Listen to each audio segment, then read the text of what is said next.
রইল আমার আন্তরিক শ্রদ্ধা ও ছোটদের জন্য ভালোবাসা। তবে এইটুকু বলতে পারি, এই ভালোবাসার কোনো কার্পণ্য নেই। তা সবাই বুক ভরা ভালোবাসা নেবে। আমারটা বলেই দিলেন যে মার্কুরিয়াস স্যালুবিলিস এটা খুব গভীর ক্রিয়াকারী ওষুধ। হয়তো আমরা সিপিলিনামকে অ্যান্টিসিপ্লেটিক সিপিলিসের রাজা বলেই জানি, সিপ্লেটিক মায়াজমে, কিন্তু মাকসলও সেই জায়গায় কমতি না। অনেক সময় কি হয়, আমরা মাকসল, সিপিলিনাম বা আরও যে সমস্ত ওষুধগুলো আছে তাদের মধ্যে যদি পার্থক্য বিচার করে ঠিকঠাকভাবে প্রয়োগ করতে পারি, তাহলে দুর্দান্ত রেজাল্ট দেখতে। এই দুর্দান্ত রেজাল্ট আমরা কি করে দেখতে পাবো, আজকে আপনাদের কাছ থেকেও আমি কিছু শিখে নেব, জেনে নেব। আমার ভুলভ্রান্তি আছে, গলদ আছে, সেগুলো জানি না কতটুকু আপনাদের দিতে পারবো। তবে আমার মনে হয় লেনা দেনার মধ্যে পাওয়াটাই বেশি হবে আমার। আজকে এই যে চতুর্দিকে করোনা ভাইরাস নিয়ে মাঝে মাঝে আতঙ্ক ছড়াচ্ছে, আমরা যদি আমাদেরকে নিজেদের ঠিক মতো ভাবে তৈরি করে নিতে পারি, অর্থাৎ ম্যাথমেটিক্যাল জ্ঞানে যদি আমরা পরিপুষ্ট হতে পারি, বা যতটা পরিপুষ্ট হতে পারবো ততই আমরা কিন্তু এর বিরুদ্ধে লড়াই করতে পারবো। লড়াই অর্থে কিছু নয়, যে আমরা ঠিকঠাকভাবে ওষুধটাকে প্রয়োগ করতে পারবো। এখন এই যে করোনা নিয়ে এত কিছু হয়, এত কিছু রব মাঝে মাঝে উচ্চ রবও ওঠে, আতঙ্ক ছড়ায়, এর পিছনে কিন্তু কি আছে, সামান্য ইনফ্লুয়েঞ্জা অনেক সময় টিউবারকুলার ডায়াথিসিস এর মতো অবস্থা সৃষ্টি করতে পারে, এটা আমরা সবাই জানি। এই টিউবারকুলার ডায়াথিসিস যেটা তৈরি হচ্ছে, সেটা আসছে কোথা থেকে? সেই কিন্তু আমাদের সোরা, সিফিলিস এর সাথে ব্লেন্ডিং হচ্ছে, অথবা সোরা সাইকোসিস ব্লেন্ডিং হয়েও আমরা এই ধরনের রোগগুলো সৃষ্টি হতে দেখি। যাই হোক, আমরা যদি নিজেদেরকে ঠিকঠাক মতো তৈরি করে নিতে পারি, তাহলে এই সমস্ত রোগগুলো নিয়ে কিন্তু আমাদের খুব একটা চিন্তিত হতে হবে না। বা আজকে এই যে আর্সেনিক পাউন্ড, আর্সেনিক অ্যালবাম করোনার সময় পাউন্ড পাউন্ড বিক্রি হয়েছে, মাকসালও হয়েছে, এবং এগুলো কতটা কার্যকরী হতে মানে আমরা করতে পেরেছি জানি না। তবে এইটুকু বলতে পারি, যারা সদৃশ বিধান মতে এই ওষুধগুলোকে প্রয়োগ করতে পেরেছেন, তাদের মধ্যে সফলতার হার অনেক বেশি। এই সফলতা আমরা কি করে আনতে পারি, তার জন্য আমাদের ম্যাথমেটিক্যাল প্রত্যেকটা শব্দ কিন্তু খুঁটিয়ে ভালো করে জানতে হবে। আজকে যদিও আমি ভূমিকাটাই বলছি, তারপরে হয়তো কিছু কিছু মাইন্ড সিমটমসেও চলে আসবো।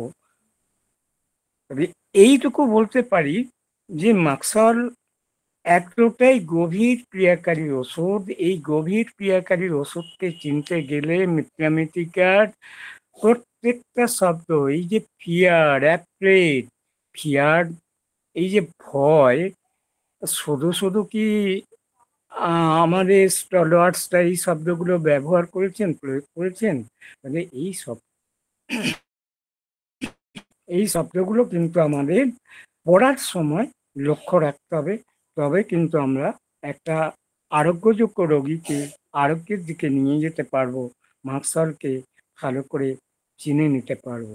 এখন মার্কসল, মার্ক ভাইবাস এদের যে প্রস্তুতকরণ হয়েছে, তৈরি হয়েছে, তাদের মধ্যে সামান্য পার্থক্য আছে। কিন্তু পার্থক্য নেই বললেই চলে। এখন মিথ্যামেটিকার যে সমস্ত ওষুধগুলো আমরা পড়াশোনা করেছি, দেখেছি, সেখান থেকে কিন্তু আমাদের ওষুধ প্রয়োগের দক্ষতা কিন্তু বাড়াতে হবে। এখন কোনো একটা ওষুধ সবচেয়ে আমাদের কাছে যেটা মানে দুর্ভাগ্যই বলি বা দুঃখজনক বলি, যে কোনো একটা ওষুধ হয়তো আমরা রোগীর মধ্যে ঠিকঠাক প্রয়োগ করতে পারলাম না। এই যে ব্যর্থতা, এই ব্যর্থতার জন্য কি হবে? রোগীর মধ্যে হয় উপশম হবে, নয় ওষুধটা কোনো কাজেই লাগবে না। তখন কিন্তু পার্টিকুলার যে চিকিৎসক এই ভুলটা করলেন, তা কিন্তু তার জন্য সমগ্র হোমিওপ্যাথিক সমাজের কাছে লজ্জার বিষয়বস্তু হয়ে যায়। তার কারণ হচ্ছে যে যদি কোনো একজন হোমিওপ্যাথ ভুল করেন, সেই ব্যর্থতার দায় কিন্তু সমগ্র হোমিওপ্যাথিক সমাজের কাছে পড়ে, যেটা অন্যান্য কোনো চিকিৎসা শাস্ত্রে বা ব্যবস্থায় কোনো একজন ডাক্তার ফেল করা মানে ব্যর্থ হওয়া মানে কিন্তু সেই প্যাথির দুর্নাম হয় না, হয় সেই ডক্টরের। তখন তারা কি করেন, আরো অন্য ডাক্তারবাবুদের কাছে যান বা তাদের খোঁজ খবর করেন। আমাদের এখানে সবচেয়ে বড় যেটা ত্রুটি আছে, সেটা হচ্ছে যে এই আমি শেষ কথা বলবো, এরপরে আর যেন হোমিওপ্যাথির কোনো কথা হয় না। তাই হোমিও দর্পণ সেই সুযোগটা করে দিয়েছে আমাদের, যে এইরকম একটা আলোচনা করে নিজেদেরকে ঝালিয়ে নেয়ার জন্য, নিজেদেরকে আরো ভালোভাবে জানার জন্য। এবারে আসি, ধরুন, ধরা যাক কোনো রুগীকে হয়তো আমরা ফোঁড়ার জন্যে কাটতে বললাম, কিন্তু কোনো লোকাল অ্যানেস্থেসিয়ার প্রয়োগ লাগবে না বলেই রুগীটা বলছে, ডাক্তারবাবুকে বলছেন, "আপনি কাটুন, কাটুন, কোনো চিন্তা নেই।" কিন্তু ডাক্তারবাবু যেই না অপারেশনের জন্য প্রস্তুত হয়েছেন, ছুরি চালিয়েছেন, অমনি লাফালাফি শুরু করে দিয়েছেন। এখন আরেকজন রোগী কিন্তু এই ক্ষেত্রে চুপচাপ রইল। আর এগুলো হতে পারে, যিনি লাফালাফি করছেন হয়তো ওভার সেনসিটিভ পেশেন্ট, এর জন্য, বা আবার ছুরির ভয়ে তিনি কাতর। তাহলে রোগীর মধ্যে আমরা প্রত্যেকটা শব্দকে যদি ঠিকঠাক ভাবে চয়ন করতে পারি, তবেই কিন্তু আমরা মাকসলকে চিনতে পারবো। তার কারণ হচ্ছে, আজকের আমরা যতই সিফিলিস, গনোরিয়া নিয়ে কথাবার্তা বলি না কেন, সেই রোগগুলোকে কি আজ আমরা দেখতে পাচ্ছি? পাচ্ছি না। তাহলে গেল কোথায়? কোথাও লুকিয়ে আছে? না, কোথাও লুকিয়ে নেই। এ কিন্তু গোপনে গোপনে কি করছে? অন্যান্য সিম্পটমস তৈরি করছে। এই সিম্পটমস গুলোকে যদি আমরা ঠিকঠাক ভাবে না চিনতে পারি, তাহলে কিন্তু আমরা মাকসলে পৌঁছতে পারবো না, বা সেই ওষুধটার কাছাকাছি কিন্তু আমরা যেতে পারবো না। অনেক সময় আমাদের কি হয়, আজকের এই যে একটা আস্তরণ পড়েছে, এই যে লক্ষণগুলো, যেমন একটা ছোট চারা গাছকে ওই জঙ্গলে ঢেকে রেখে রেখে আসল যে চারা গাছটা, তাকে কিন্তু বাড়তে দেয়া হয় না। সে বাড়তে দেয়া হয় না, না বাড়তে পারে না। তাহলে আমরা আজকের যে সিমটমসটা পাচ্ছি, সেটা কিন্তু ওই জঙ্গলে ঢাকা দেওয়ার মতোই অবস্থায় আছে। তাহলে আমাদের এই জঙ্গলগুলোকে বা যদি কোনো আচ্ছাদন আস্তরণ পড়ে, সেগুলোকে আমাদের ওভারকাম করতে হবে বা সেগুলোকে ছাড়ি সেগুলোকে পরিষ্কার করে আমাদের মেন সিমটমসে চলে যেতে হবে। অর্থাৎ একটা সিমটমস কিভাবে ডেভেলপ করছে, এই জায়গাটা কিন্তু আমাদের চিনতে হবে। এই জায়গাটা যদি না আমরা বুঝতে পারি, তাহলে কিন্তু আমাদের ব্যর্থতা অবশ্যম্ভাবী। এবারে আমরা কি করব? আমাদের যদি আমরা যদি দূরদৃষ্টি সম্পন্ন ব্যক্তি হই, তাহলে প্রথম দিনেই কিন্তু রোগীর প্রথম আগমনেই কিন্তু আমরা বুঝে যাব যে ওই চারা গাছ ওই চারা গাছের অবস্থাটা এমন আজকের কেন হলো, সে কেন বাড়তে পারছে না, সে কেন ওইভাবে আচ্ছাদনে বা আস্তরণে বা জঙ্গলে ঢাকা আছে। তাহলে আমাদের পিছন দিকে চলে যাওয়া, পিছন দিকে গিয়ে দেখা যাবে যে হয়তো তার অতীতে এমন কোনো নির্যাতন হয়েছিল ছোটবেলায়, বাবা মা নির্যাতন করেছিল। আজকে বুঝতেই পারছেন আমরা কিভাবে নির্যাতিত হচ্ছি। বাবা মা শাসনের নামে, অত্যাচারের নামে কিন্তু নির্যাতন করছে। শাসন এক কথা, অত্যাচার আরেক কথা, আর নির্যাতন আরেক কথা। তাহলে এই যে তিনটে শব্দ বললাম, এই তিনটে শব্দ কিন্তু আমাদের প্রভেদ বুঝতে হবে। মার্কসলের চিত্রটা হচ্ছে যে যখন তাকে নির্যাতন করা হবে, সে যখন নির্যাতিত হতে থাকবে, তখন কিন্তু দেখা যায় যে মার্কসলের মতো সিমটম ডেভেলপ করে। ওই যে ম্যাথমেটিকায় কতগুলো শব্দ আছে, সেই শব্দ যদি আমরা মুখস্থ করে নিই, তাহলে কিন্তু আমাদের ম্যাথমেটিকাটা উপলব্ধি করা হয় না। হয়তো আমরা কিছু সিমটমস মনে রাখতে পারবো, কিন্তু উপলব্ধি করতে গেলে, যেমন দুর্গন্ধ, তার ঘামে কষ্ট বেশি। আরে ঘামে কষ্ট বেশি এই কথাটা আমরা পড়লাম, কিন্তু তাকে তো উপলব্ধি করতে হবে যে ওই ঘামে কষ্ট বেশিটা আজকের সরি আজকের টিবি বা আজকের ব্রঙ্কাইটিস বা আজকের ক্যান্সার সৃষ্টি করতে পারলো কিনা, সেটাও কিন্তু আমাদের দেখার বিষয় আছে। আর এই যে ঘামের যে সাপ্রেসড হলো আজকে, বা ঘাম হলে যে তার কষ্টটা বেশি হয়, এই জায়গাটা আমাদের কিন্তু ধরতে হবে। তার মানে আমি কিন্তু এটা বলছি না যে ওই সিমটমসগুলো কোনো কাজে লাগবে না। ওই প্রবীণকৃত সিমটম বা হ্যানুম্যান যা বলে গেছেন, সেগুলোকে একটাও কিন্তু আমরা বাতিল করতে পারবো না। আমরা তখনই বাতিল করি যদি আমরা না সিমটমসগুলোকে চিনতে পারি, বা ওই ব্যাক ক্যালকুলেশন করে অঙ্কের মতো উত্তর না মেলাতে পারি, তাহলে আমাদের ব্যর্থতা আসবে। এইবারে আমাদের মধ্যে কিছু কিছু চিকিৎসক কি গন্ডগোলটা করছে যে ও হ্যানিম্যান আজকে যা বলে গেছেন, এই দীর্ঘদিন পরে আজকে নানান অ্যান্টিবায়োটিকের যুগে বা নানান সমস্ত পরিবেশগত কারণে ওইগুলো আর আমরা দেখতে পাবো না। তাহলে আমাদেরকে এইভাবে চলতে হবে, বা নিজের মন গড়া মতো আনাড়ির মতো যা ইচ্ছা বলে গেছি না, ওই সিমটমগুলোকে কখনোই আমরা বাদ দিয়ে কিছু করতে পারবো না। মাছরের মুখে দুর্গন্ধ, সে বোধ হয় ওই অন্নপ্রাশনের ভাত মুখে উঠে আসবে, এটা আজকের হয়তো আমরা দেখতে পাচ্ছি না, তার স্যালাইভাটা আজকের হয়তো আমরা দেখতে পাচ্ছি না, কিন্তু বাচ্চাটা যেদিন ভূমিষ্ঠ হয়েছিল, সেদিন কি আমরা কেউ খেয়াল করেছিলাম?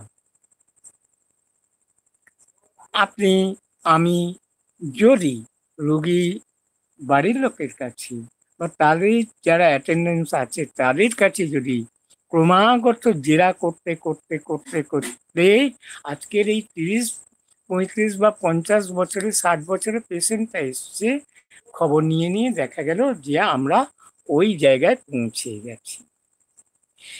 একটু আগেই যেটা বললাম যে তোতলামি, আজকের যে তোতলামি 45 বছর সৃষ্টি হচ্ছে, সেটা কিন্তু না, তার বীজ কিন্তু অনেক আগেই বপন হয়ে আছে।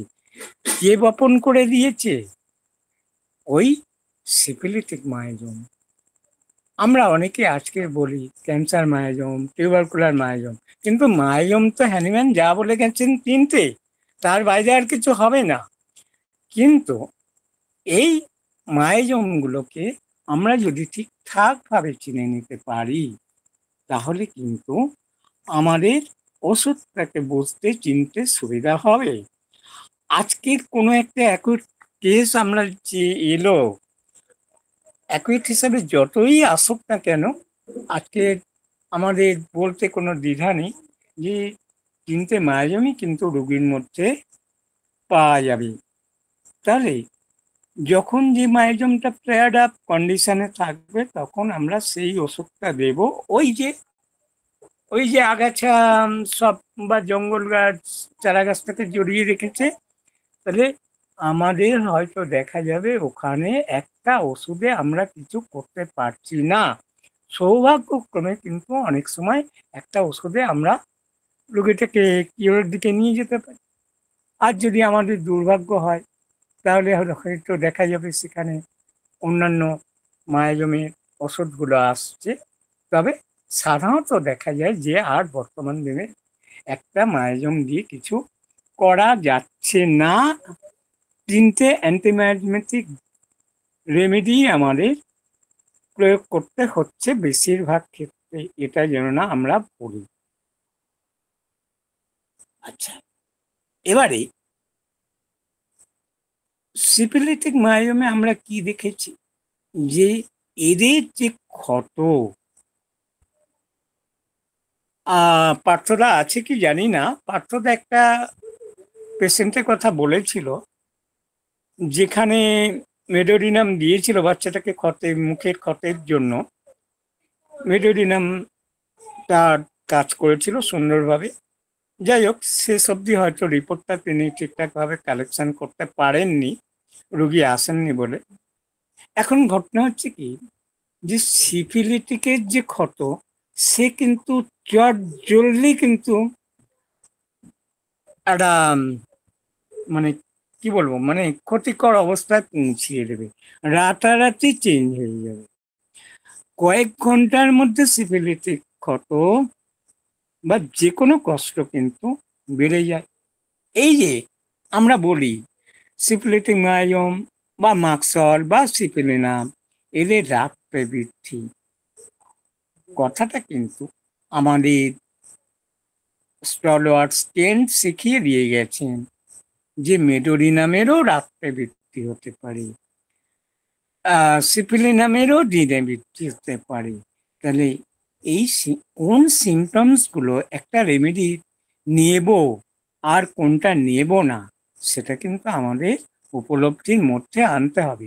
এই যে লাইকোপোডিয়ামের 4টে থেকে 8টা বৃদ্ধি, এই শোনা মাত্রই আমরা লাইকোপোডিয়াম ঠিক করে নিই, দিয়ে দিই, রুগীকে প্রয়োগ করি। আবার কি করি, যদি রুগী ঠিকঠাকভাবে 4টে থেকে 8টা তার কনফিউশন থাকে, ঠিকঠাকভাবে বলছে না, হয়তো দেখা যাবে রুগী বলছে যে 3টে থেকে বা 5টা থেকে বৃদ্ধি। এই ক্ষেত্রে কিন্তু ওষুধও চেঞ্জ হয়ে যেতে পারে। আমরা কিন্তু সিমটমসগুলোকে ঠিকঠাকভাবে চেষ্টা করব যতটা রোগীর কথার উপর গুরুত্ব দিয়ে চলা যায়। নিজের মন গড়া মতো জোর করে একটা ওষুধ প্রয়োগ করার জন্য সেটিং করে নেব, সেটা যেন না হয়। আমরা যদি মিথ্যে পুরা দেখি, সেখানে দেখতে পাবো যে লাইকোপোডিয়ামে whole time whole day aggravation, sorry, whole day whole night aggravation আছে। তাহলে এই যে 4টে থেকে 8টা পেলেও কি আমরা লাইকোপোডিয়ামকে পুশ করতে পারবো, দিতে পারবো? পারবো না। তাহলে আমি ক্ষত থেকে অন্য জায়গায় চলে গেলাম, যে এই সামান্য ক্ষত কিন্তু আমাদের গ্যাংগ্রিন, গ্যাংগ্রিন থেকে আলসার, ক্যান্সার, অনেক রোগের সৃষ্টি করতে পারে। তাহলে আমরা রোগ নিয়ে খুব একটা ভাববো না। আমাদের যেটা মাথা ঘামাতে হবে সেটা হচ্ছে যে মায়োজমেটিক পেসটা কোন জায়গায় আছে, রোগীটা কোথা থেকে শুরু হয়েছে। পিছন দিকে যেতে যেতে দরকার হলে আমাদের হেরিডিটিতে পৌঁছাতে হবে। যতক্ষণ না আমরা একটা ঠিকঠাক ওষুধে পৌঁছাতে পারছি, অর্থাৎ শিকারটা যতক্ষণ না আমাদের নাগালের মধ্যে আসছে, ততক্ষণ কিন্তু আমাদের চেষ্টা চালিয়ে যেতে হবে। এখন গর্তের মধ্যে একটা ইঁদুর আছে আর বিড়াল গর্তের সামনে দাঁড়িয়ে আছে, দেখবেন বিড়াল কিন্তু চুপ করে বসে থাকে। ও কিন্তু পায়ের থাবাটা যখন তখন মারে না। যখন ইঁদুরটা নাগালের মধ্যে আসে তখন থাবা মারে, তখন কিন্তু তাকে ধরতে পারে। আমাদের ওই রকম শিকারী হতে হবে, তবেই আমরা কিন্তু মাকসল কেন যে কোনো ওষুধকে চিনতে পারবো। আজকে আহ, যদি আমরা আমাদের মেডিকা কি আগে যেটা বলেছি যে ঠিকঠাক ভাবে না পড়াশোনা করতে পারি, উপলব্ধি করতে পারি, তাহলে কিন্তু পদে পদে আমরা ভুল করব। এইবারে আসি, আমি অনেকের মুখে প্রশ্ন শুনেছি যে সিপিলিটিক মায়োজমের মধ্যে আবার আম, সন্দেহ, সাসপিসিয়াসনেস কি করে থাকতে পারে, কেমন করে হতে পারে, তার সিক্রেট, তার গোপনীয়তা কিরকম, এই নিয়ে কিন্তু অনেকের মুখে প্রশ্ন আমি শুনেছি। আমি যেটা উপলব্ধি করেছি, বুঝেছি পড়াশোনা করে, সেটাই আপনাদের কাছে আজকে উপস্থাপন করছি। সিপিলিটিকে এই মায়াজমটা কিন্তু যেটা গোপনীয়তা, তার হচ্ছে নির্দিষ্ট কোনো বিষয়ে গোপনীয়তা থাকবে।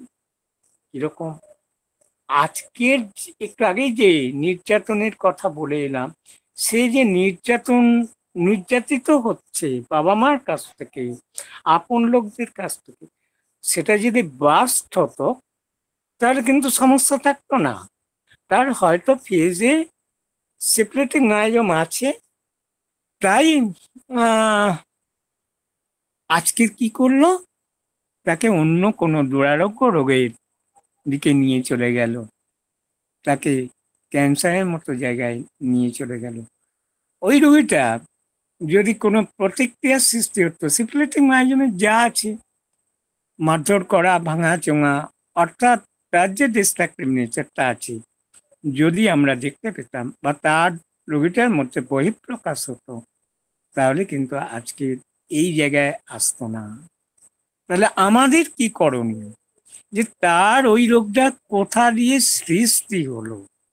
অর্থাৎ আজকের আমাদের এই নদীর বাঁধ ভেঙে গেছে, গিয়ে এখানে বন্যার সৃষ্টি হয়েছে গ্রামে, আমরা কি করব, সারা গ্রামটাকে কি বাঁধ দেওয়ার চেষ্টা করব, না আমরা খুঁজতে খুঁজতে খুঁজতে খুঁজতে সেই যে উৎস, অর্থাৎ যেখান থেকে শুরু হয়েছে সেইখানটায় গিয়ে রিপেয়ার করার চেষ্টা করব।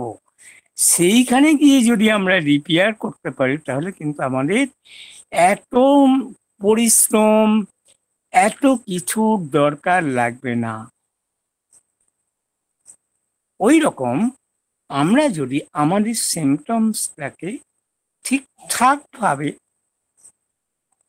কালেকশন করতে পারি, তাহলে কিন্তু আমরা মাকসাল কেন যে কোনো ওষুধকেই চটপট চিনে নিতে পারবো। আর না হলে কি হবে, আমরা প্যালিয়েশন করব, সাপ্রেশন করব, অথবা কিছুই করতে পারবো না। আবার এই জায়গায় কিন্তু আমার থামলে হবে না, আমাদের জীবনে প্রত্যেকের জীবনে ব্যর্থতা আছে। যার জীবনে যত ব্যর্থতা, সফলতার সেই সমস্ত মনীষীদেরকেও আমরা দেখেছি সফলতা তাদের কম নয়। আরেকটা কথা, রোগীকে আমরা করি কি, আমরা জানি যে মাকসলের রোগী নাতিশীতোষ্ণ আবহাওয়া ভালোবাসে। এখন আজকে এই যে বর্ষাকাল, the month of June and July are rainy season, কোনো রুগী আমাদের কাছে আসলো, আমরা কি ঠিক করে রেখেছি যে রাস্টক্সের বাইরে আর কিছুই যাব না, এই হচ্ছে আমাদের জ্ঞান। কিন্তু ওই রুগীটাকে যদি আমরা ভালো করে খেয়াল করি বা লক্ষ্য করি, দেখতে পাবো রুগীটা বলছে যে আমার নাতিশীতোষ্ণ, আমি তো বলেই দিয়েছি আপনি কি নাতিশীতোষ্ণ আবহাওয়া পছন্দ করেন, এটা কখনোই বলা তো উচিতই নয়। আপনি কেমন আবহাওয়া, কেমন পরিবেশ পছন্দ করেন, এই সমস্ত খবর নিতে নিতে দেখা যাচ্ছে রুগীটা বলছে, দেখুন ডাক্তারবাবু, এই যে বর্ষাকাল, আহ কি গরম কয়েকদিন, আমার যেন সহ্য হচ্ছে না, প্রাণ ওষ্ঠাগত। আবার দেখুন এই যে বৃষ্টি সৃষ্টি মানে শুরু হয়েছে, আমার যেন একটা ভিতরে কেমন অনুভব হচ্ছে, ঠান্ডা লাগছে, ভালো লাগছে না, বা আমি রোগাক্রান্ত হয়ে পড়ছি, আমার গ্ল্যান্ড ফুলেছে, আমার এই সর্দি কাশি জ্বর হচ্ছে। আমরা এখানে কি পেলাম একটা একটু মাকসালে, যে নাতিশীতোষ্ণ আবহাওয়া তার ভালো লাগে, খবরাখবর নিয়ে দেখলাম যে না ঠান্ডা না গরম, এই বসন্ত ঋতুরাজ বসন্তকে পেলে সে খুব খুশি হয়, ভালো থাকে। এখন এই জায়গাটায় আমরা একটা পয়েন্ট আউট করলাম, আর কি দেখতে পেলাম যে তার মুখে প্রচন্ড দুর্গন্ধ। আবার রুগীটা ছোটবেলা থেকেই কিন্তু যে কোনো গ্ল্যান্ডের প্রদাহ হোক, কষ্ট হোক, ভুগছি। সামান্যতম কেটে গেলেও তার কিন্তু সহজে শুকনো হতে চায় না, শুকাতে চায় না ক্ষত। এখানেও কিন্তু আমরা সিফিলিটিক মাইজমকে ইন্ডিকেট করতে দেখছি। এখন প্রশ্ন আসছে যে এখানে তো আমরা হিপারও দিতে পারি, হ্যাঁ নিশ্চয়ই দিতে পারি, কিন্তু আরো জায়গাগুলো খুঁজুন, আরো কোন কোন সিমটম না হলে মাকসাল হবে না, কোন কোন সিমটম না হলে হিপার হবে না। আমি জাস্ট ইন্ট্রোডাক্টরি লেকচারে কিন্তু এইগুলো হিন্টস দিয়ে যাচ্ছি, পরে যখন অন্যান্য ওষুধের সাথে পার্থক্য বিচার করব তখন এই জায়গাগুলো নিশ্চয়ই আমি তুলে ধরবো। এইবারে এই যে সিমটমস গুলো কোথায় গেল, এরা কিন্তু কোথাও লুকিয়ে নেই। আগেই বলেছি এরা ক্রমাগত পরিবর্তন হচ্ছে হয়ে আজকের আমাদের কাছে যে সিমটমসটা পেলাম তার মধ্যে স্যালাইভা পেলাম। আবার আজকের স্যালাইভা নাও পেতে পারি, এটা তার হয়তো অতীতে কোনো সময় দেখা দিয়েছিল। আমি এই প্রসঙ্গে একটা ছোট্ট বাচ্চার কথা না বলে পারছি না। বাচ্চাটা এসছিল, আমি বাড়িতে না থাকার জন্য 2 ঘন্টা বসেছিল। বাচ্চাটাকে মাস্কল দেওয়া হয়েছিল, তার লালায় জামা সব সময় ভিজে থাকতো। এটা কেউ ভাববেন না যে আমি শুধু লালা দেখে মাস্কল দিয়ে দিয়েছি। ওই হেরিডিটি থেকে সিমটমস কালেকশন করতে গিয়ে প্রায় আমাকে 1.5-2 ঘন্টা পরিশ্রম করতে হয়েছিল, তারপরে কিন্তু আমরা মাকসালে পৌঁছিয়েছিলাম। সেটা আজকের আর এখানে আলোচনায় আসছে না। এইবারে সেকেন্ড রিপোর্টে এই সরি থার্ড ফোর্থ মানে তৃতীয় চতুর্থ রিপোর্টে দেখছি যে তার তো লালা পড়া বন্ধ হয়ে গেল, আবার কি করে জামা ভেজানো শুরু হয়েছে। আপনারাও আশ্চর্য হবেন, বাড়িতে তেঁতুল ছিল, ওই তেঁতুল দেখে তার মানে জামা আবার লালায় ভিজে গেছে। আমি একটু অবাক হয়ে গিয়েছিলাম, আমি কি কারণ, বলছে না ডাক্তারবাবু ছিল না, তার মা বলছে এই কারণের জন্য হচ্ছে। তা তেঁতুল খেতে দেননি কেন? না, হোমিওপ্যাথিক ওষুধ খায় তো, একটু অন্য প্রসঙ্গে বলে নিচ্ছি, এর জন্য ক্ষমা প্রার্থী। তা আমি বললাম যে হোমিওপ্যাথিক ওষুধ খাচ্ছে তাতে কি হয়েছে? বাচ্চাটাকে বললাম যা, তোর যে তেঁতুলটা বড় মনে হবে তুই সেটা নিয়ে আয়, নিয়ে এসে খেয়ে নে। সত্যি সত্যি যেটা বড় তেঁতুল ও বেছে বেছে নিয়ে এসে খেয়ে দিল, মুহূর্তের মধ্যে লালা পড়াও বন্ধ হয়ে গেল। সেই জন্যে মাকসল বা যে কোনো ওষুধ দেবো বললে দেবো না, আনুষঙ্গিক কারণগুলো কিন্তু বুঝতে হবে আমাদের। শুধু ওষুধ দেওয়ার জন্য আমরা ছটফট করব, বা রুগী এসছে মানে ওষুধ দিতে হবে, এমনটা কিন্তু নয়। প্ল্যাসিবো দিয়ে বিদায় হয়ে গেল, আর কিন্তু তার কোনোদিনই লালা পড়তে বা ওই ধরনের টনসিলের কষ্ট কিন্তু ফিরে আসেনি। কথা প্রসঙ্গে এটা বলে নিলাম। এবারে যদি আমরা দেখি যে বাবা মা আজকে পড়াশোনা করাতে গিয়ে কি ধরনের অত্যাচার করছে, এই অত্যাচারের শিকার আমাদের বাচ্চারা হচ্ছে, আমাদের অনেকের অজান্তে। কিন্তু আমার বক্তব্য যে একটা হোমিওপ্যাথির দৃষ্টি যেন না এড়িয়ে যায়, যে ওই বাচ্চাটা বাবা মার অত্যাচারের জন্য, অত্যাচার থেকেই বা শাসন বা নির্যাতন যে শব্দই আমরা ব্যবহার করি না কেন, বা অপমান যেটা আমরা স্ট্যাটিসে পাই, সেই শব্দগুলোকে খুব মনোযোগ দিয়ে যেমন দেখব, সেই সাথে উত্তেজক কারণটা আমাদের খুঁজে বের করতে হবে, যেটা অনেক সময় খুব কঠিন হয়ে যায়। যেটা বলার অর্থ হচ্ছে, এই উত্তেজক কারণ আমরা যেটা পাবো, সেটাও কিন্তু কিন্তু সিফিলিটিক মায়োজমের যে ধরনের রোগীটার মধ্যে, পেশেন্টের মধ্যে উত্তেজক সরি পেশেন্টের মধ্যে নেচারটা পাই, অর্থাৎ ডিস্ট্রাকটিভ নেচারটা, সেই বাবা মার কাছ থেকেও কিন্তু সেই ধরনের ডিস্ট্রাকটিভ নেচার থাকতে হবে। আমি নির্যাতন শব্দটা শুধু শুধু ব্যবহার করিনি। বাবা মা আসলো, তাকে তো বোঝাবে, বোঝাতে পারতো, বারণ করতে পারতো, বলতে পারতো। কোনোদিন বারণ নেই, বোঝানো নেই, সেখানে কোনো যুক্তি নেই, লজিক নেই। উইদাউট মানে কি বলবো, সব কিছু অ্যাভয়েড করে লাঠি দিয়ে তাকে পেটানো শুরু করলো। এবং সেটা হচ্ছে কোনো মানে পশুকে যেমন পেটানো হয়, পশুকেও হয়তো ওই রকম ভাবে মারধর করা হয় না। তাহলে কি বোঝা গেল, যে বাবা মার মধ্যেও কিন্তু সেই ডিস্ট্রাকটিভ নেচারটা, সিফিলিটিক মায়োজমটা রয়েছে। এই গ্রেডেশনটা যদি আমরা বুঝতে পারি, তবেই কিন্তু আমরা মাকসলকে চিনতে পারবো, সিফিলিনামকে চিনতে পারবো। আরও যে সমস্ত অ্যাসিড নাইট্রিক বা আরও যে সমস্ত ওষুধগুলো আছে, হিপার, তাদেরকে চিনে নিতে পারবো। এখন মেডিকা তো আমরা পড়তে এসছি, জানতে এসছি, এখানে এত কথার প্রয়োজন কি? এইটা আমার অনেক বন্ধু চিকিৎসকদের প্রশ্নও থাকতে পারে।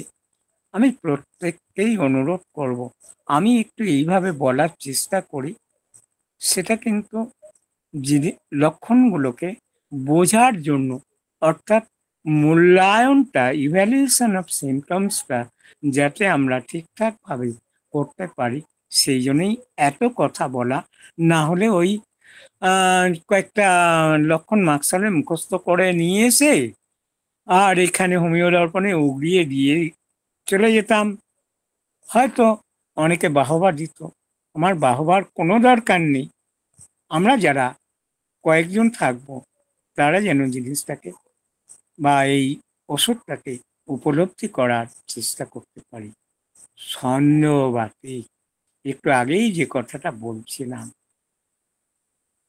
যে এ আবার কেমন কথা, সিপিলিটিকে সন্দেহবাদী, সন্দেহ, সিক্রেট, কিরকম?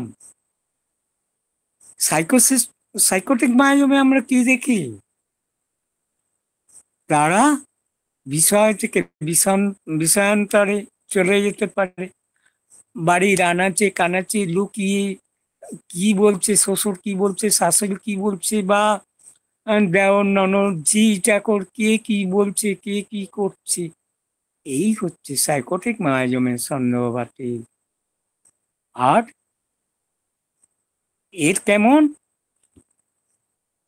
পার্টিকুলার কোনো একটা নির্দিষ্ট বিষয়ের উপর কিন্তু সিফিলিটিক মায়াজমের সন্দেহ কিরকম, যেটা মার্কসলের খুব ভালো একটা বিশেষ চিত্র পেতে সাহায্য করে।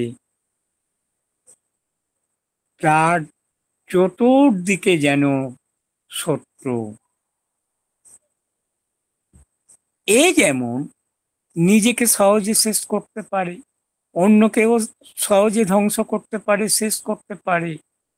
আবার কি হচ্ছে, তার ভাবনাটা, তার বোধ বুদ্ধি অনেক সময় কি হয়, স্ট্রং থাকে, ছোট থেকে বোধ বুদ্ধি স্ট্রং, খুব মানে ইন্টেলেকচুয়াল বোন, মানে ছেলে কিন্তু বা মেয়ে, কিন্তু আস্তে আস্তে আস্তে আস্তে খুব স্লো, খুব স্লো তার কিন্তু বুদ্ধি বৃত্তি গুলো নষ্ট হয়ে যাচ্ছে, ধ্বংস হয়ে যাচ্ছে, শেষ হয়ে যাচ্ছে।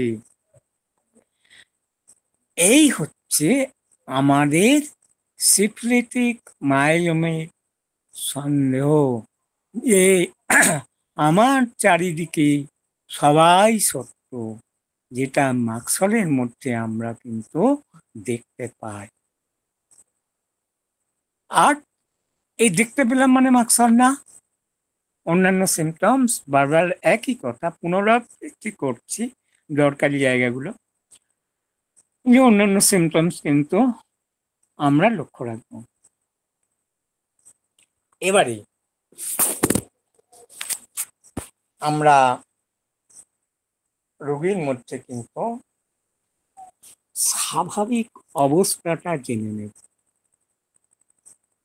তিনটে শব্দ নিয়ে যদি আমরা পার্থক্য বিচার করতে যাই, দেখব অ্যাগ্রেসিভ, ম্যানিপুলেটিভ, আর কি assertive things. Manipulative, sorry, aggressive, বুঝতেই পারছেন, তার ইম্পালস হঠাৎ হঠাৎ দুমদাম মেরে ফাটিয়ে দিল, মানে মুহূর্তের মধ্যে মারধর করা। এই হচ্ছে মার্কসলের চিত্র পেতে সাহায্য করে। এই হচ্ছে অ্যাগ্রেসিভ, যেটা কোনো সুস্থ মানুষের কাছে কাম্য নয়। ম্যানিপুলেটিভ, ম্যানিপুলেট করা কিরকম না, পলিটিক্স খেলে, কৌশল করে কোনো একটা বিষয়কে ট্যাকেল করা, বা কাউকে দুর্বল করা, বা অন্যের ক্ষতি, সরি, নিজের স্বার্থ সিদ্ধি পূরণ করা, যেটা সাইকোটিক মায়াজমের মধ্যে দেখতে পাই। এটা কিন্তু কোনো সুস্থ মানুষের কাছে কাম্য নয়। তাহলে সুস্থ মানুষের কি কাম্য? অ্যাসার্টিভ নেই, কিরকম না, সত্যি কথা বলা, ঠিক সময় মতো ঠিক কাজ করা, বাবা বাধ্য, যাকে বাধ্য ছেলে মেয়ে হওয়া বলে, স্কুলে শিক্ষক মহাশয় যখন প্রশ্ন করে ঠিকঠাক উত্তর দেয়, সত্যি কথা বলতে এতটুকু তার মধ্যে কার্পণ্য নেই। এই হচ্ছে অ্যাসার্টিভনেস। এইটাই আমাদের কাছে, একজন সুস্থ মানুষের কাছে কাম্য। তাহলে শুধু মার্কসল দেব বলে ওষুধ খুঁজতে শুরু করে দিলাম রুগী এসছে মানে, না, সিমটমস গুলোকে আমাদের চিনতে হবে। এইবারে এর সাথে আরো একটা জিনিস আমরা যদি আরো কিছু কথা যোগ করি, অ্যাসার্টিভনেস কিরকম না, স্থান কাল পাত্র,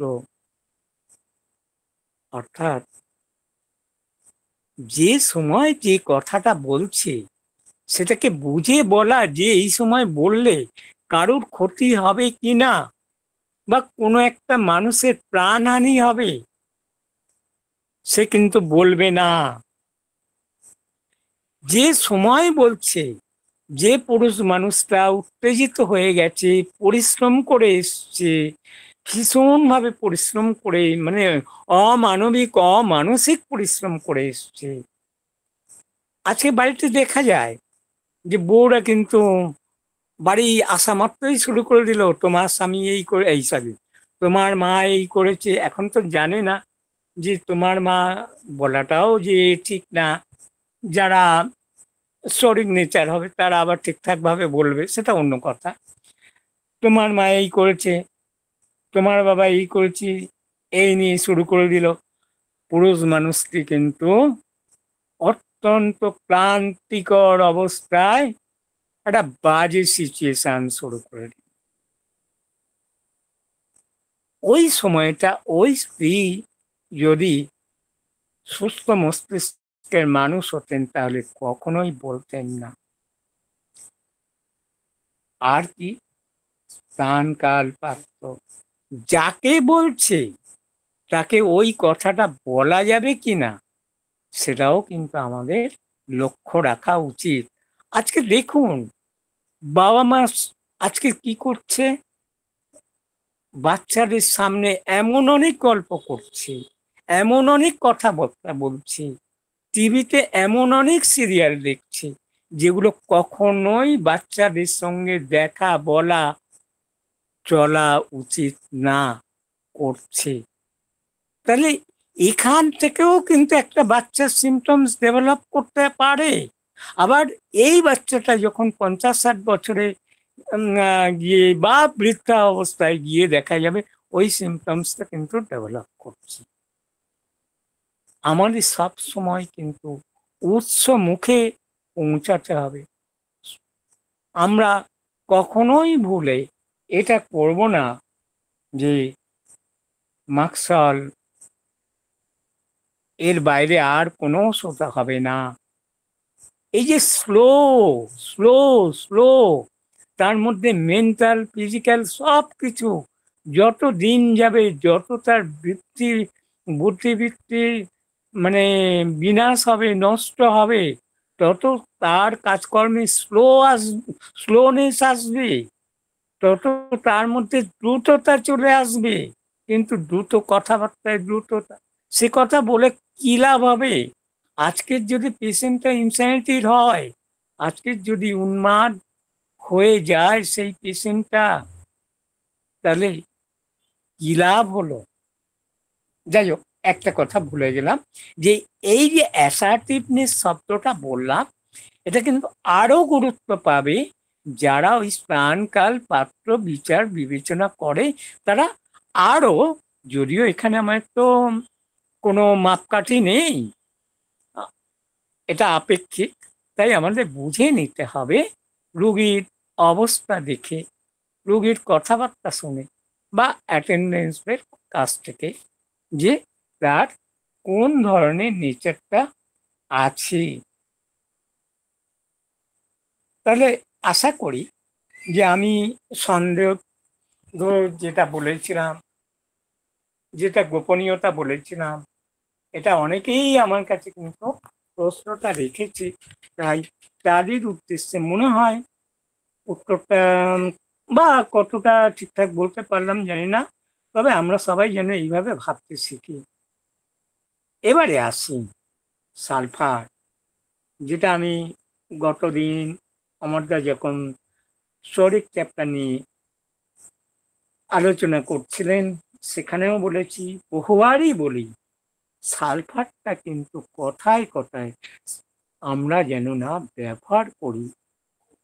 তাই আজকে বা প্রায় এই কথাটা আমি বলি যে ফেজে যদি সিফিলিটিক মায়োজম থাকে, সেই ক্ষেত্রে কিন্তু যদি আমরা সালফার প্রয়োগ করি, রোগীটার ভীষণ ক্ষতি হয়, ভীষণ ভীষণ। আমি আজকে খুব দুঃখ করেই বলছি, হয়ে গেছে আমি কিছুই জানি না, তবুও এই সালফার দেওয়ার পরে কতগুলো রোগী তাদের যে অবস্থাটা দেখেছিলাম, সেই করুণ কাহিনীগুলো আজকের আপনাদের সামনে তুলে ধরবো না, আগামী কোনো দিনে যদি আমার সুযোগ আসে নিশ্চয়ই বলবো।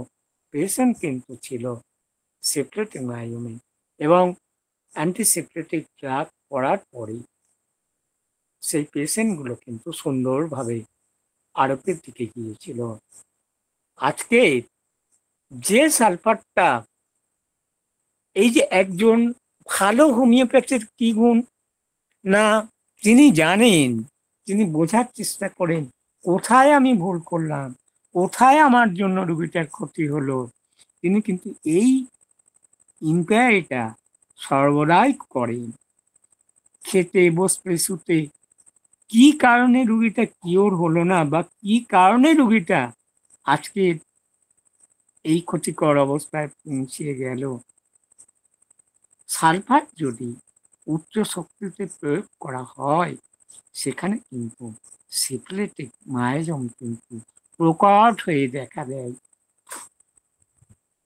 তাহলে তখনও তো আমার বোঝা উচিত বা আমার নিজের ভুল সংশোধন করা উচিত যে এখানে সিফিলিটিক মায়োজমটা প্রকট হলো কেন, কেন এই সিমটমস গুলো আজকে এইভাবে ফ্লেয়ার্ড আপ কন্ডিশনে চলে আসলো। তাহলে নিশ্চয়ই আমি কোথাও কোনো গন্ডগোল করেছি কি ভাবা উচিত, এবং ভাবতে ভাবতে দেখা যাবে নিজের ভুল। যিনি যত বড় ডাক্তার হবেন, তিনি হোমিওপ্যাথের কথা বলছি, তিনি কিন্তু নিজের ভুল নিজেই সংশোধন করবে, আর এই সংশোধনে সম্পূর্ণভাবে সহযোগিতা করবে পেশেন্ট।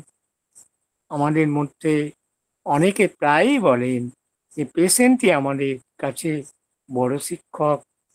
তাদের কাছে যদি আমরা বসে থাকি, তাদেরকে যদি ক্রমাগত জেরা করতে থাকি, সেখান থেকে কিন্তু আমরা অনেক কিছু শিখে নিতে পারবো। এইবারেই আর যাই হোক, আমার সময় কি আছে আর দীপেন? দীপেন হারিয়ে গেছে মনে হয়। না না, সময় আর নেই, আমরা তো 1 ঘন্টার মধ্যে শেষ করি। আচ্ছা, ঠিক আছে, তাহলে এখানেই আজকের মতো সবাইকে আমার শ্রদ্ধা ও ভালোবাসা জানিয়ে শেষ করছি। নমস্কার। Thanks to all.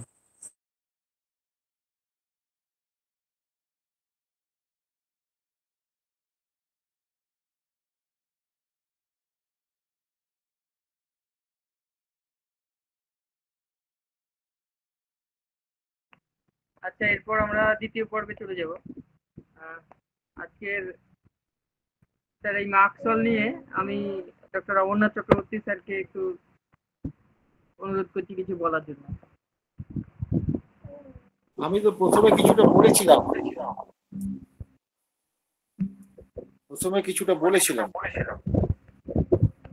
এই কথা কি ইকো হচ্ছে? ইকোই তো হচ্ছে মনে হচ্ছে। ইকো হচ্ছে। তো কেটে দিয়ে ঢুকি একবার।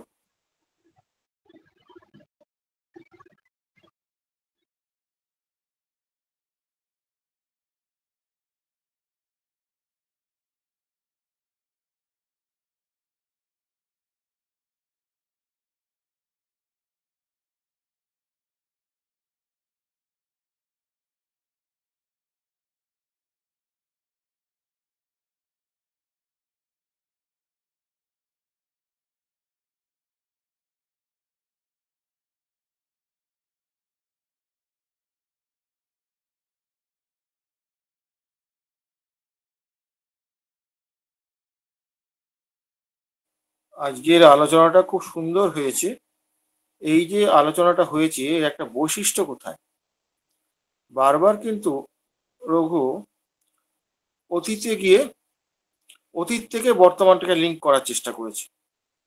হ্যাঁ, এটাকে বলে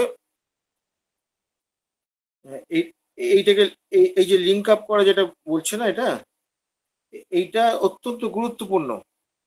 আমরা যদি অতীতে না যাই, আমরা যদি বংশ পরম্পরার মধ্যে যদি না যাই, তাহলে আমরা এই সিপিলিসের জায়গাগুলো ভাবতে পারবো না।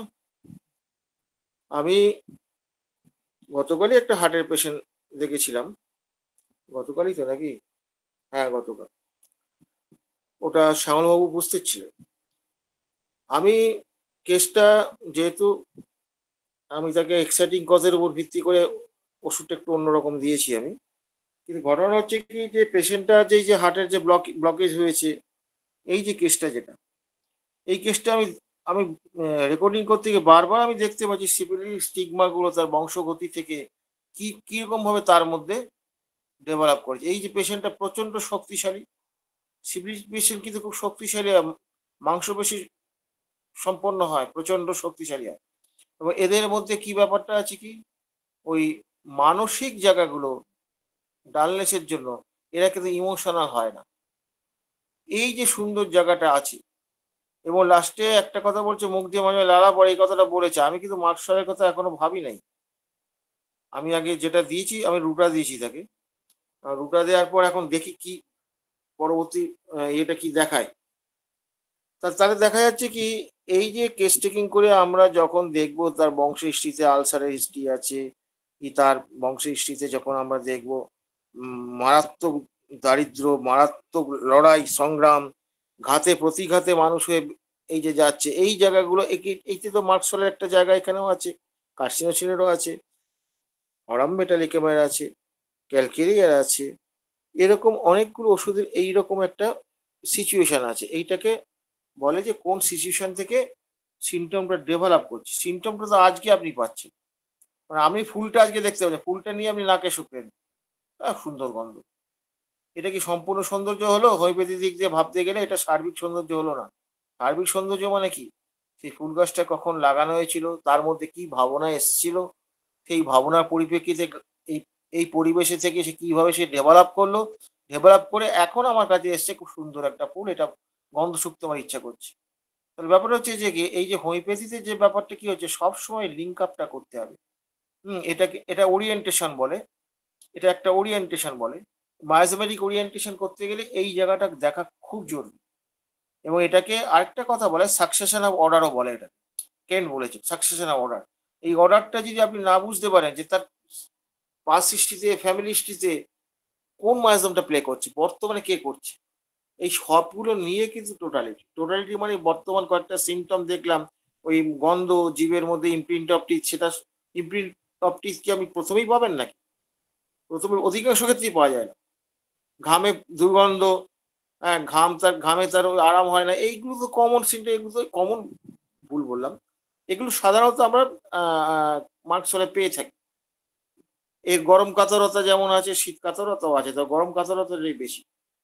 তার ফলে এই পেশেন্টটার এই লিঙ্ক আপটা যেটা হলো, মায়াজেমেটিক লিঙ্ক আপটা হলো, এইটা হওয়ার পর আমরা কিন্তু এখান থেকে সিপিলিনামে যেতে পারবো, এখান থেকে আমরা নাইট্রিক অ্যাসিডে যেতে পারবো। হ্যাঁ, আমাদের যাওয়ার অনেকগুলো জায়গা তৈরি হয়ে যাচ্ছে। তার ফলে আমরা যখনই একটা কেস টেকিং করবো, সঙ্গে সঙ্গে তার ফ্যামিলি হিস্ট্রি থেকে ধরে তার অতীতের সব ইতিহাসগুলো থেকে দেখে আমরা কি করব না, একটা গ্রান্ড টোটালিটি করবো। এই গ্রান্ড টোটালিটিটা করলে তখন বুঝতে পারবো কোন মায়াজমটা আমার ডমিনেন্ট। আমি কালকে আমি ওটা যেহেতু বলবো না বলে, শ্যামল বাবু ছিলেন, আমি প্রতিটি মুহূর্তে ওনাকে দেখিয়েছি, দেখুন সিভিল স্টিগমাটা কিভাবে প্লে করছে, দেখুন বংশ পরম্পরায়। আমি অনেকগুলো ওনাকে দেখি, সামনাসামনি দেখিয়েছি। ফলে আমাদের এই যে আমরা মেটেরিয়া মেডিকা পড়ছি with the base of philosophy, এইটা যদি আমরা না করি, তাহলে মেটেরিয়া কিন্তু শুকনোই হয়ে যাবে। মেটেরিয়া কিন্তু শুকনো হয়ে যাবে। সেই কালিদাসের একটা গল্পর মতন পড়েছে, একজন একজন কবি এসে বলছে, কালিদাস এমন কি কবি যে তাকে আপনারা এত সম্মান দেন? হ্যাঁ, তখন রাজা বললো যে আমি তো কবিতা বুঝি না। আচ্ছা ঠিক আছে, তুমি এক কাজ করো, তুমি যাও আমার ওই ওই বাগানের ওই দরজার দিকটা যাও। ওখানে গেল, তা ওইখানে গেল, ওই গেল, যাওয়ার পর ওখানে কি দেখতে পাচ্ছে, এসে বলে কি দেখলে, কবিতার ছন্দে বলো, বলে শুষ্কং কাষ্টং তিস্ততি অগ্রে। ওখানে গিয়ে দেখলাম একটা শুকনো কাঠ ওখানে তিষ্ট মানে ওখানে আছে আর কি। ও তাই, ঠিক আছে। তখন কালিদাসকে বলে আচ্ছা তুমি যাও তো, গিয়ে দেখো তো কি দেখলে। সে এসে কি বলছে, নীরস তরিব, নীরস তরু বড় পুরত ভাবি। তখন সেই কবি তাকে জড়িয়ে ধরলো, না তুমি শ্রেষ্ঠ। এই এই যে এখানে এই যে কাব্য, এই যে একটা সৌন্দর্য, এই সৌন্দর্যটা থাকতে হবে। সোজা কথা, আমরা যেমন ধরুন জামা কাপড় যদি না পরে রাস্তায় যদি বেরোই, আমাদের ধরে পেটাবে লোক, জেলে ঢুকিয়ে দেবে। তার ফলে ব্যাপারটা হচ্ছে যে এইখানেও হোমিওপ্যাথির ক্ষেত্রে শুধু সিমটমটাকে দেখলে হবে না, সিমটমটারও জামা কাপড় চাপাতে হবে, তার ভেতরে ঢুকতে হবে। হুম, তার ভেতরে ভেতরে ঢুকে আমরা সেই লিঙ্ক আপটা করতে হবে। লিঙ্ক আপটা করলে পরে তবে আমরা বুঝতে পারবো যে এই সিমটমটা কি। আর শুধুমাত্র ওই যে মুখ দিয়ে লালা পড়ছে, গন্ধ ছাড়ছে, এরকম করলে তো হবে না। আমি তো আগেই প্রথমে বলেছি যে আমরা কিরম ব্যবহার করতে হবে। তো ফলে আমাদের প্রত্যেকটা ক্ষেত্রে একটা ড্রাগের শুধু মার্কসল বলে না, প্রতিটা ক্ষেত্রে এই সাকসেশন অফ অর্ডার, পেশের কথাও বারে বারে বলেছে, স্লোলি স্লোলি স্লোলি সব জায়গায় বলেছে। এই যে বলার মধ্যে স্লোলিটা হচ্ছে গুরুত্বপূর্ণ বিষয়। আপনারা কি করবেন না, মাথার মধ্যে ধরুন 20টা হয়েছে, হ্যাঁ ওটার সিমটমটা নেবো, কিন্তু ওটা স্লোলি হয়েছে, স্লোলি। তাহলে এই স্লোলি যেটা, এইটা গুরুত্বপূর্ণ। সিমটমটা যদিও বা মিললো, যদি স্লোলিটা না মেলে, এই পেস্টটা যদি না মেলে, আপনি ওষুধ দিলেও কাজ পাবেন। এটা আমার কথা নয়, এটা হচ্ছে কেন্টের কথা, এবং আমরা সেটা বারে বারে প্রমাণ পেয়েছি। পেস্ট একটা খুব বড় জিনিস। ইন্টেন্সিটিটা বুঝতে গেলে শুধুমাত্র ওই বর্তমান রোগীটার সিমটমটা কতটা বড় তা নয়, তার বংশহিষ্টিতে সিফিলিটিক স্টিগমা কি ছিল, তার অতীতে কি কি ছিল স্টিগমা ছিল, টোটালটা নিয়ে আমাকে দেখতে হবে কে বেশি আছে। শুধুমাত্র মানুষটাকে নিয়ে কিন্তু টোটালিটি হয় না। হ্যাঁ, মানুষের সৃষ্টি, তার বাবা মা, বংশ, তার অতীত, বর্তমান, এই তিনটে নিয়ে টোটালিটি হয়। এই ফিলোসফিটা না বুঝলে সিমটমকে আমি সাজাতে পারবেন না, সিমটমের ভ্যালু করতে পারবেন না। ইভালুয়েশন যে করবেন, ভ্যালুয়েশন যে করবেন, কি দিয়ে করবেন? সংখ্যা দিয়ে করবেন। একটা ইয়ের ফার্স্ট গ্রেড আছে না সেকেন্ড গ্রেড আছে? ফার্স্ট গ্রেড তো আছে বুঝলাম, সেই মেডিসিনটা হচ্ছে খুব স্লোলি কাজ করে। তখন তো এই দেখো স্লোলি কাজ করার মধ্যে যে কটা আছে সে কটার মধ্যে ফার্স্ট গ্রেড নেই, কিন্তু আমাকে ফার্স্ট গ্রেডটা বাদ দিয়ে ওইটা নিতে হবে। কেন? ধরুন দুটো ওষুধ আছে, আপনি ধরুন সালফার আছে, সালফার ওখানে ফার্স্ট গ্রেড আছে, আর আপনি দেখলেন কি না ওখানে এই মার্কসল আছে। এবার আপনি কি দেখলেন, স্লোলি দুটোই একই সিমটম শো করছে, স্লোলি মার্কসল ভোট পেয়ে যাবে, সালফার স্লোলি নয়। এই যে গতিটা, এই গতিটা কিন্তু একটা খুব বৈশিষ্ট্যপূর্ণ, এবং এটা আনকন্ডিশনাল। ফলে আজকে এই জায়গাটা তুলে ধরার জন্য আমি তাকে ধন্যবাদ জানাই। মেটেরিয়ামেডিকে আপনারা যখনই পড়বেন, একটা ড্রাগ পড়ে নিয়ে তারপর ভাবুন তার ওই সাকসেশন অর্ডারটা কিরম হবে, তার ওই পুরনো, তার অতীত থেকে বর্তমানে রিলেট করতে পারছেন কিনা সিমটমের সঙ্গে, সেটা দেখতে হবে। এবং কেন দেখুন বারে বারে বহু জায়গায় ছোট ছোট রোগের নাম করেছে, 2-3 লাইনে পড়ি, লাস্টে তার সঙ্গে দুটো একটা জিনিস জুড়ে দিয়েছেন, জুড়ে দিয়ে টোটালিটি অফ সিমটম করে বড় ওষুধটি ফেলে দিয়েছে। এটা কেন্টের পক্ষে সম্ভব, আমাদের শিখতে হবে। এবং আপনারা যদি পলিক্রেস ড্রাগগুলোকে যদি মানে অ্যাকিউট কেসে যদি ঠিক মতো লাগাতে পারেন, কি রেজাল্টে হবে সে আপনার স্বপ্নেও ভাবতে পারছেন। আমরা তো অহরহ লাগাই, আমাদের এগুলো হাত কাঁপে না, আমরা শিখে গেছি। ফলে আপনাদেরও সেই জন্য বলছি যে এই টোটালটা জানতে পারলে পরে করতে পারে। শুধু ড্রাগ পড়া না, ড্রাগের সঙ্গে সঙ্গে তার বেসটা, তার ফাউন্ডেশনটা, মানে ফিলোসফিটা কিভাবে অ্যাচিভ করবো সেটা জানা ভীষণ জরুরি। যাই হোক, অনেক রাত হয়ে গেছে, আর বাড়াচ্ছি না, আমি এইটুকু বলে ছেড়ে দিলাম। ধন্যবাদ রঘুনাথ ঘোষ মহাশয়কে। এবং দেখো আর ইয়ের মধ্যে যেও না, রাত হয়ে গেছে। এবার যদি কেউ প্রশ্ন ঠিক আছে সেটা করতে পারে, 2-1 করতে পারে, ঠিক আছে? আচ্ছা, ধন্যবাদ, অসংখ্য ধন্যবাদ স্যার, ও স্যারকে। হ্যাঁ, আরেকজনকে ধন্যবাদ জানাই, রঘুর নেটওয়ার্ক আজকে গন্ডগোল করেনি। হ্যাঁ, সত্যি তাই, খুব সুন্দর আলোচনা পেলাম স্যারেদের কাছ থেকে। আচ্ছা, আজকের আলোচনার বিষয়ে যদি কারো কোনো প্রশ্ন থাকে আপনারা করুন। নইলে আমরা আলোচনা এখানেই শেষ করব। কারো কি কোনো প্রশ্ন আছে আজকের যতটুকু আলোচনা হলো? এখনো অনেক বাকি মার্কশাল নিয়ে স্যারের কাছ থেকে আরো শুনবো। তবুও যতটুকু আলোচনা হলো, কারো যদি কোনো প্রশ্ন থাকে আপনারা করুন।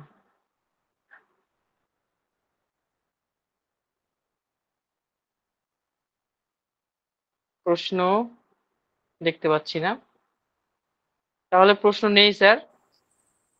আচ্ছা তাহলে ইয়ে করে দাও, বিদায় নিয়ে নাও, শুভরাত্রি। আচ্ছা, দীপেন, হ্যাঁ স্যার বলুন। আমার একটা প্রশ্ন আছে।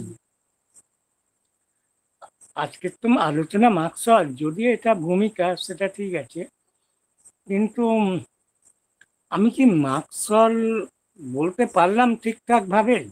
মার্কসলের কোনো সিমটমস খুব সহজভাবে না তো বলা নেই। পুরো জাল একটু সেই মানে খোলা মাঠে জাল পাতার অবস্থা।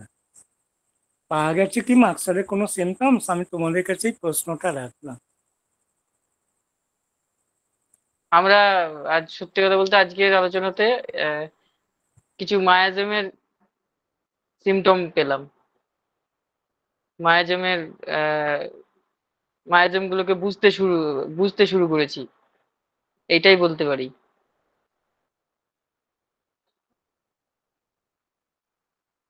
আর স্যার আপনি এই যে এইভাবেই ক্লাসগুলো করুন, ভালো এই লাগছে। যে এই যে ডিপেন স্লোলি সারাউন্ডেড বাই এনিমি, ওই যেটা আমরা সন্দেহবাতিক যে বলা হলো, এগুলো কার রঘু সিমটম? একটু ডিস্টার্ব করছিল গো, আমাদের 40 থেকে 45 মিনিটের মধ্যে শেষ এগুলো করতে হবে। মাতলে।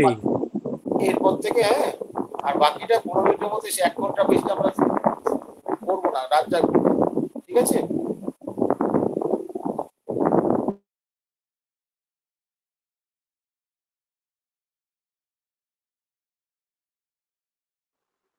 হ্যাঁ স্যার কি বলছিলেন আরেকবার, আমি কথাটা শুনতে পাইনি।